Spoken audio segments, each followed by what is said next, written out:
Hello, Peter. Can you see me okay? Yes, I can see you very clearly.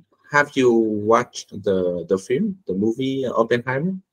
I watched it the first day it came out to the public. Oh, really? Well, I had to do a talk about it 2 days later, so I had to rush out and see it. Oh, and was this as you expected? Like, In many ways, it was better than I expected. mhm, In some ways, it was more disappointing. mhm, But mostly, I would say I had a very positive reaction. mhm, As a film and as a Hollywood film, it's very ambitious. Hollywood doesn't usually deal with big subjects like this, doesn't do a serious biopic about a complicated and in some ways psychologically tormented protagonist. So I give the director and writer Christopher Nolan a lot of credit.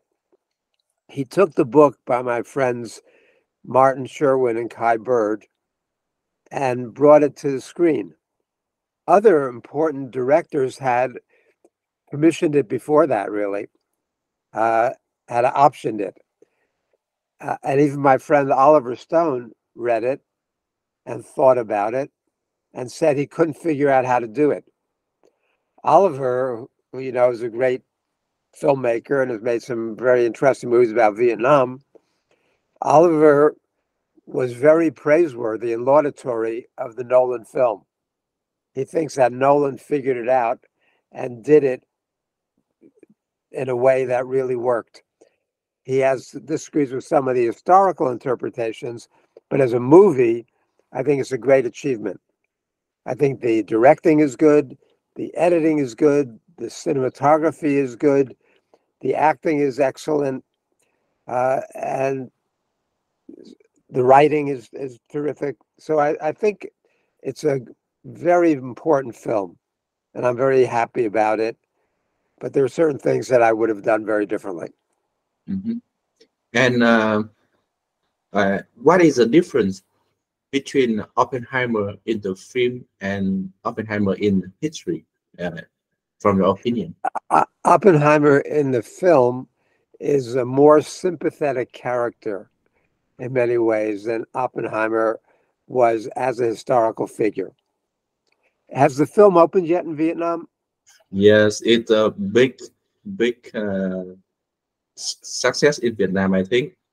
Oh, good. You've seen it? I plan to see it in a few days later. Okay, yeah, Yes. it's definitely worth seeing. Uh, the, the thing about it is that Christopher Nolan almost inevitably had to make Oppenheimer's protagonist a victim and a sympathetic character and a likable character. Uh, Oppenheimer was a brilliant man. He could synthesize ideas very, very quickly and effectively. He was a leading theoretical physicist, although, unlike some of the other people on the Manhattan Project, he never won a Nobel Prize in physics. But they had improved his theory about black holes because he might have won a Nobel Prize for that had they been able to prove it while he was alive. Uh, and he comes across as a tormented soul, guilty, racked with guilt. And in some ways, that's probably true. But if he weren't the driving force behind building the bomb, it would not have gotten built and used during World War II. Now, Oppenheimer says in the movie and in real life that the big question is, will it be big enough and powerful enough to end wars forever? We know that wars have not ended. And so he justified using it on the basis that it was going to end war. And it was also going to avoid an invasion. He reinforces the idea in the movie that without using the bomb to make Japan surrender, the United States would have had to invade Japan, and thousands, tens of thousands, hundreds of thousands of American lives would have been lost.